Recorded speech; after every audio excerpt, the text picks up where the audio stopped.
Halo, selamat datang di channel YouTube DB Story. Sebelumnya, jangan lupa klik subscribe, lonceng, like, komen, dan share ke teman-teman kalian. Terima kasih. Doaku ternyata terkabul.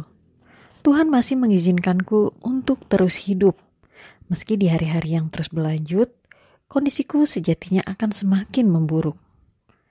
Namun di tengah kemalangan hidup, ternyata masih ada saja kebahagiaan yang menghampiriku. Kali ini kudapati bakal bunga matahariku yang sudah mulai tumbuh. Meski belum sempurna, tapi aku sangat senang. Setidaknya bisa menuai kebaikan lewat merawat bakal bunga matahari ini. Kebahagiaanku tersebut ternyata tak bertahan lama. Bersama dengan itu, kulihat ibu kini tampak sendu di tengah merehatnya dirinya sembari meminum air di dapur. Bu, ada apa? Tanyaku langsung menghampirinya setelah selesai mengamati bunga matahari di teras halaman belakang. Ia pun hanya diam membisu dan menatapku nanar. Ada pelanggan ibu yang komplain lagi, tebakku. Jangan tinggalkan ibu. Tuturnya berat. Bu, aku terenyuh mendengarnya sampai tak bisa berkata-kata. Ibu gak punya siapa-siapa lagi selain kamu, San. Ibu takut kalau sampai kehilangan kamu. Jangan tinggalkan ibu. Ibu mohon. Pintanya sampai memohon dan kini berderai air mata. Bu, siapa yang meninggalin ibu sih? Lagian aku ini gak apa-apa kok. Tenang. Aku berusaha kuat untuk ibuku. Jangan coba bohong dari ibu, San. Ibu tahu apa yang dikatakan dokter. Dari mana ibu tahu? Aku benar-benar tak menyangka. Pas kemarin kamu pulang dan bilang gak ada sesuatu yang perlu dikhawatirin. Jujur, naluri ibu merasa ada yang gak beres. Maka dari itu, ibu diam-diam menghubungi dokter yang selama ini menangani kamu. Dan ibu pun akhirnya tahu tentang kondisi kamu yang sebenarnya. Hatiku sungguh sesak mendengarnya. Kenyataan serasa menamparku keras.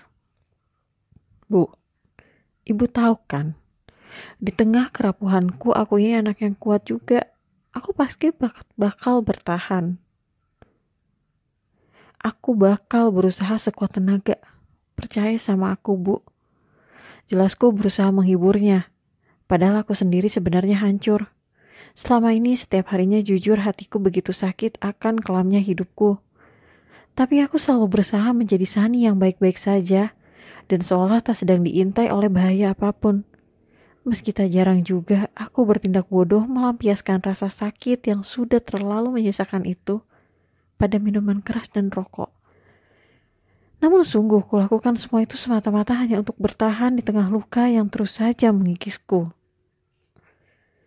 Dan kini, karena ibu terlanjur sudah tahu tentang kondisiku, maka aku tak ingin menyia-nyiakan hidupku. Aku ingin melakukan apa yang benar-benar aku mau. Termasuk dengan hari ini. Bagaimanapun aku akan menyaksikan Agra bertanding basket untuk sekedar memberi dukungan baginya, meski tak dipungkiri tubuhku kini tak sebugar sebelumnya. Berbekal izin yang cukup sulit dari ibu, ku dapatkan karena tak menampik rasa khawatirnya. Aku pada akhirnya bisa juga kembali mengikuti kemanapun Agra pergi. Ke sebuah gor kini kami menuju. Tak seperti sebelumnya. Suasana tempat berlangsungnya pertandingan basket kini cukup ramai dan bahkan seiring berjalannya waktu semakin ramai. Tak mungkin duduk di podium pendukung lawan. Aku pun terpaksa duduk di tengah-tengah murid SMA Bhinneka.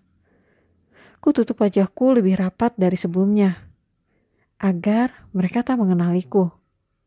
Mengenali Sani si murid pembawa aib. Di sepanjang berlangsungnya pertandingan tak menyangka, lantas aku larut begitu saja dalam euforia para supporter. Aku menyorokkan dukungan bersama mereka. Aku harap-harap cemas menyaksikan jalannya pertandingan yang cukup sengit bersama mereka. Dan aku bahkan melepaskan kebahagiaan dengan meriah Kala akhirnya tim basket SMA Bhinneka mencetak poin bersama mereka juga. Tapi meskipun aku melakukan semua itu bersama mereka, tetap saja aku bukan bagian dari mereka lagi. Pilu rasanya memang. Namun bagaimana lagi? Maka dari itu tak ada alasan lain selain aku di sini hanya untuk Agra. Di akhir pertandingan ketika SMA Bhinneka akhirnya menjadi juara, tiba-tiba seolah sebuah lampu yang harusnya menyorot pada tim pemenang, kini malah menyorot padaku. Aku mencoba menghindar berpikiran itu hanyalah salah teknis, namun lampu itu terus mengikutiku dan menyorotiku sampai akhirnya terdengar suara lantang provokasi. Teman-teman, kemenangan kita yang susah payah didapat hari ini sayang harus ternodai. Karena murid yang sempat mencoreng nama baik sekolah dengan kelakuannya yang tak beradab kini, dia hadir di tengah-tengah kita seperti tak ada malunya. Dia yang duduk di sana adalah si aib sekolah. Mendengar ujaran kebencian itu, aku lantas buru-buru kabur. Namun orang di sekelilingku lebih dulu menggapaiku dan membuatku kini tetap terduduk, seakan memintaku menebus dosa yang pernah kuperbuat. Mereka membuka maskerku paksa dan saat tahu itu memang aku, mereka tanpa pikir panjang langsung mengolok-olokku dan melempariku dengan apapun yang ada. Diserang oleh banyak orang seperti ini, membuatku tak bisa berkutik. Mereka terus saja menghukumku dengan hina, membuatku kini sangat ketakutan bahkan rasanya ingin menangis. Di tengah ketidakberdayaanku tak kusangka, seseorang akhirnya datang dan rela melindungiku dengan tubuhnya. Pahlawan itu adalah Agra. Jangan takut, ada aku sekarang. Ujarnya menatapku dengan tulus terus membiarkan dirinya dilempari sampah sekalipun hanya demi aku. Aku sungguh ternyuh akan pengorbanannya. Tapi aku juga sungguh tak tega pada dirinya yang kini ikut diperlakukan dengan hina. Bukannya membahagiakan orang yang kucinta, aku malah hanya bisa membuatnya menderita. Sungguh aku benci dengan diri ini. Dan dikala kelakuan main hakim sendiri ini terus saja semakin menjadi, seketika saja mereka berhenti tepat kala Lulu yang kini tampak sangat menawan dengan beraninya menghadang mereka. Orang-orang yang ada pun jadi tak segan ikut melemparinya. Aku sangat berterima kasih dan salut padanya. Dia ternyata telah banyak berubah. Berkat pembelaan Lulu, akhirnya aku bisa terbebas dari perundungan itu. Agra segera membawaku pergi sesaat aku sempat-sempatnya berterima kasih pada sahabat baikku. Rasa pilu yang menyelimutiku kini pun kulampiaskan dengan mendekapnya erat di sepanjang perjalanan. Agra tak berkutik sama sekali. Ia membiarkanku tenang dalam dirinya. Mengapa Tuhan baru menghadirkan dia dalam hidupku kala aku bahkan akan kehilangan hidup? Sudihkah jika tak mungkin aku, cintaku saja yang mengabdi untuknya, agar ia tak lagi dibelenggu sepi sendiri, karena aku sungguh mencintainya. Dalam ada dan tiadanya diriku, tak sedikit pun kusudi membiarkan ia menderita. Meski hatiku kini kembali hancur akan terpaan-terpaan yang membadi buta, tapi sekarang aku berusaha sekuat tenaga menahan inginku untuk melampiaskan segala kalut pada hal yang membinasakan. Aku enggan terus terjerambab pada kebiasaan buruk yang ujung-ujungnya hanya akan memperparah kondisiku. Cukup sampai sini. Sesakit apapun hatiku, aku harus tetap memperjuangkan hidupku demi cintaku. Yang bisa kulakukan pun pada akhirnya kini hanya mengurung diri di rumah pohonku. Tanpa sedikit pun kesentuh lagi sebatang rokok dan wine yang tertata rapi di dalamnya. Rumah pohonku ini bukan sekedar ruang bersekat kayu yang ada di ketinggian. Bukan juga sekedar ruang penyimpanan bagi stok rokok dan wineku. Tapi lebih dari itu, rumah pohonku ini menyimpan segala emosiku yang menjadi saksi bisu perjalanan hidupku. Terutama emosi tentang rasa sakit yang kurasa setelah seringkali terpuruk akan pertengkaran orang tuaku dulu dan juga hancurnya hidupku kini. Kukira rumah pohonku ini hanya akan menjadi saksi bagi kelamnya hidupku. Namun ternyata tidak. Setelah kehadiran Agra, aku yang hampir tak lagi percayakan cinta mulai luluh karena kasihnya. Selama ini aku ikut sedih melihat dia bersedih merindukan sosok mentari itu. Tapi karena dukanya itu pula, aku merasakan ketulusan hatinya yang membuatku akhirnya jatuh cinta. Atas kehilangan yang dicintainya, cintaku yang hampir hilang kembali bersemi atas dirinya. Kalau aku terus terhanyut menyesapi perasaan-perasaan sunyi itu, dari bawah pintu sesuatu berupa selembaran tiba-tiba tersodorkan.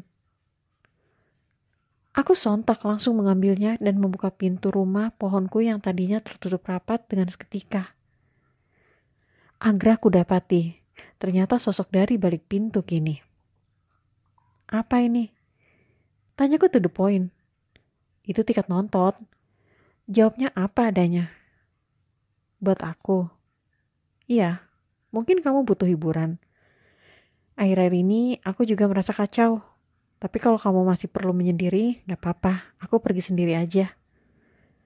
Beberapa waktu kebelakang ini, aku memang benar-benar stres terus mengurung diri di rumah terlebih setelah Vo meninggal. Tapi aku juga tak berani keluar sendiri setelah kejadian dengan Glenn itu. Ditambah kini kondisiku juga membuatku cemas. Namun bertepatan dengan hal itu, aku pun tak ingin kehilangan kesempatan menghabiskan waktu bersamanya. Hingga pada akhirnya aku memutuskan untuk menerima tawarannya saja. Enggak kok, suasana hariku udah membaik. Ayo kita pergi sekarang. Ajakku berlaga bersemangat. Oke, ayo. Aku dan Agra kembali bergegas pergi. Namun ketika di halaman depan rumah, Agra hanya terdiam di balik kemudi motor. Sama sekali tak menancapkan gasnya padahal aku sudah duduk di boncengannya dengan sangat siap dan merasa tak ada yang ketinggalan. Tunggu, apa lagi? Tanyaku bingung. Lantas ia melirikku dari kaca spion dan kemudian berbalik menatapku sejenak sebelum akhirnya berujar. Kamu gak perlu menutup diri kamu berlebih. Ia mengomentari penampilanku. Ya, tapi aku... Glenn, jangan khawatir. Percaya sekarang, ada aku. Aku bakal selalu ngelindungin kamu. Beruntungnya, aku kini memiliki seseorang seperti dirinya yang mau selalu menjagaku dengan segenap jiwa. Tapi aku gak mau ngebebanin kamu, Gra. Ku beritahu apa yang mengganjal di hatiku. Kamu bilang aku pacar kamu. Jadi wajar kalau seseorang bersedia ngelindungin pacarnya. So sweet. Tapi kamu ini gak lagi kesambet kan? Aku cukup tersentak agar menseriuskan harapanku yang dibalut candaan itu. Udahlah, mendingan kamu sekarang lepas aja jaket tebal, masker, atau apapun itu. Dandan senyamannya. Ya deh ya. Aku luluh dan menuruti sarannya begitu saja setelah merasa sangat tersanjung diakui sebagai pacarnya. Di cuaca terik seperti ini, sebenarnya aku memang tak nyaman dengan pakaian yang selalu menutup bahkan sampai menyembunyikan wajahku. Udah gerah, pengap lagi. Tapi mau bagaimana lagi? Aku terpaksa melakukan itu semua hanya untuk melindungi diriku dan lelaki brengsek bernama Glenn. Di luar intayan bahaya tersebut, untungnya kini aku memiliki Agra yang seolah menjadi malaikat pelindungku. Di tengah-tengah kesedihan hidupku, aku merasa beruntung karenanya. Dan beberapa saat kemudian, kalau untuk pertama kalinya aku kembali berpakaian sewajarnya dengan nyaman. Agra pun tanpa pikir panjang akhirnya kini menancapkan gas motor, juga tepat setelah aku kembali lagi duduk di boncengannya. Sudah cukup lama rasanya aku tak berjalan-jalan di bawah sinar matahari langsung seperti ini. Sungguh aku sangat bahagia sekarang, terlebih tentu karena bersamanya. Gra, yang nembak duluan itu bukan aku tapi kamu. Sembari menikmati terpaan sang mentari sengaja kugoda ia untuk mencairkan suasana. Jangan banyak celoteh deh, aku lagi fokus nyetir nih. Balasnya malah sok-sokan fokus padahal ketahuan sedang menghindari topik pembicaraan. Dasar gengsian. Jangan beraninya lo ganggu Sani lagi. Sani itu sekarang pacar gue, camkan itu. Seruku lantas sengaja menirukan ia yang saat itu membelaku di depan Glenn. Mendengarku, Agra hanya diam. Tapi dari balik kaca spion kulihat pipinya memerah terkesan malu. Mengemaskan sekali dia. Terlalu mengusilinya, tak terasa akhirnya aku dan Agra sampai juga di sebuah bioskop yang berada di sebuah mall. Karena film yang akan ditonton belum dimulai, kumanfaatkan waktu senggang tersebut untuk mengajaknya ke sebuah arena bermain. Awalnya Agra terlihat biasa saja. Tidak antusias berlebihan juga tidak bermalas-malasan. Namun lama-kelamaan aku yang terus berusaha membangun suasana dengan riang pembawaan diri membuat ia larut juga. Kesenangan Agra begitu terpancar. Bahkan ia sampai mengisi deposit kartu permainan untuk memuaskan diri. Hai Gra, ayo kita tanding. Ajakku mencoba menambah keseruan. Ayo. Siapa yang paling sedikit memasukkan bola ke keranjang, dia harus traktir apa aja, gimana? Oke, siapa takut? Agra menyetujuinya. Aku tahu tawaran ini bodoh. Yang jelas, ujung-ujungnya aku yang bakal menraktir dia. Tapi tak apalah, kegembiraan bersama jauh lebih berharga. Di detik yang sama, kami kemudian saling berlomba memasukkan bola basket ke keranjang dengan bersemangat. Beberapa saat berselang benar saja aku yang kalah. Traktir. Agra menagih taruhan tersebut. Iya, mau apa? Kutepati janjiku. Apa ya? Es krim deh. Boleh tuh. Aku dan Agra segera bergegas menyambangi gerai es krim yang tak jauh dari arena bermain ini. Ia yang tak terlalu suka manis memilih varian es krim rasa kopi. Sedangkan aku yang menyukai rasa manis memilih rasa coklat. Kami berdua lalu bersama menikmati es krim tersebut sembari mengistirahatkan diri. Meski tak seaktif dirinya tapi aku cukup lelah juga. Mungkin karena imunitasku terus menurun. San, panggilnya tiba-tiba memecah keheningan yang sesaat tercipta. Iya sayang, gurauku senang mengusilinya. Yes, aku mau nanya serius, gerutunya. Iya, oke apa? Itu bengkak di leher kamu. Perasaan semakin besar deh. Enggak kok, perasaan kamu aja kali.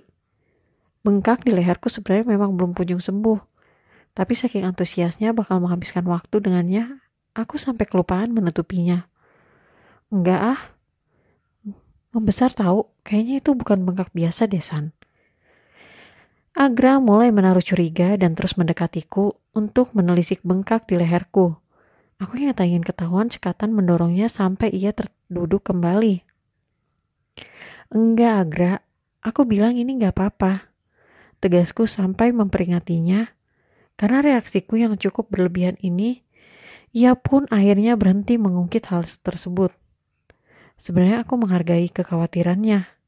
Tapi tidak. Aku masih belum siap mengungkap kondisiku yang sebenarnya pada dia yang kucinta. Aku takut malah kehilangannya. San, filmnya bentar lagi mulai nih. Agra seketika mengalihkan ketegangan sesaat setelah melihat jam yang melingkar di tangannya. Waktu ternyata dengan cepat bergulir. Ya udah, ayo sekarang ke sana. Ajakku tanpa pikir panjang semata-mata untuk menutup celah agar perhatian Agra tak melulu terfokus pada bengkak di leherku. Menginjakan kaki di bioskop kini, ruang teater seperti biasa sangat gelap sampai aku hampir jatuh gara-gara tersandung. Tapi untungnya ada Agra yang sigap menggapaiku. Dia memang malaikat pelindungku. Selang beberapa saat setelah susah payah mencari nomor kursi di tengah kegelapan, akhirnya ketemu juga.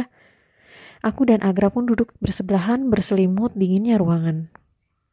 Kamu kenapa? Dingin. Agra sungguh peka. Iya, gara-gara kamu sih suruh aku lepas jaket, celetukku. Aku gak maksud nyuruh kamu gak pakai jaket, aku cuma nyuruh kamu pakai pakaian yang senyamannya aja. Bela Agra. Padahal memang aku mengerti maksudnya. Tapi ya udah, aku bilang aku sedang mengusilinya dengan celetukan iseng. Ini AC bisa dikecilin gak sih? Gerutu kemudian. Mana bisa? Udah, pakai jaket aku aja nih. Terus nanti kamu gimana? Dingin loh ini. Aku gak apa-apa, pakai aja serius. Ia begitu pengertian. Aku jadi semakin jatuh hati padanya. Pada akhirnya berkat jaket Agra, aku setidaknya bisa lebih nyaman menonton film layar lebar. Genre film yang ditonton kini ialah komedi.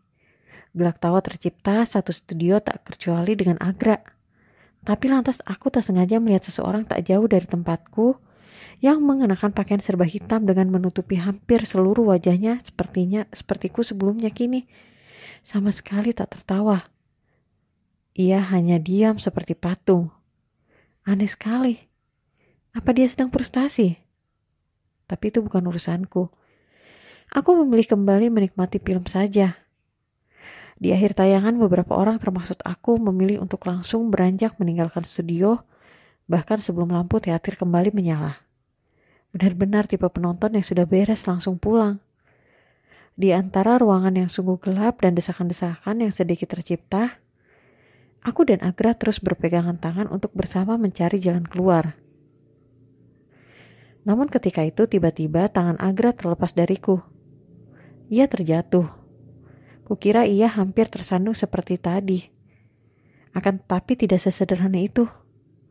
Saat ku coba menarik ia untuk kembali bangkit, dirinya tak kunjung sanggup berdiri.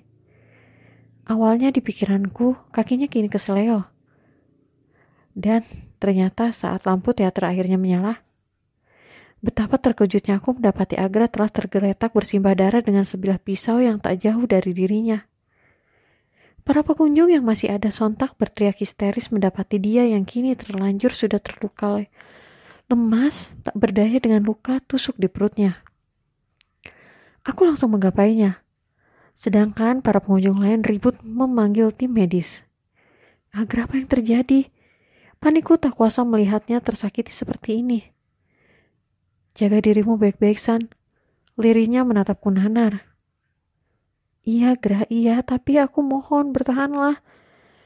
Tuturku tak kalah histerisnya kalau melihatnya sangat kesakitan dan terus semakin lemah hingga tak sanggup berkata-kata lagi. Matanya bahkan kini semakin bergelayut tak karuan. Dan aku mencintaimu, San. Tepat setelah akhirnya Agra mengungkapkan perasaannya, ia kehilangan kesadaran. Wajahnya kini tampak begitu pucat seperti orang mati dan darahnya tak hentinya mengalir keluar. Aku sangat hancur dan terguncang. Yang bisa kulakukan kini hanya mendekapnya. Sungguh aku tak ingin sampai kehilangannya.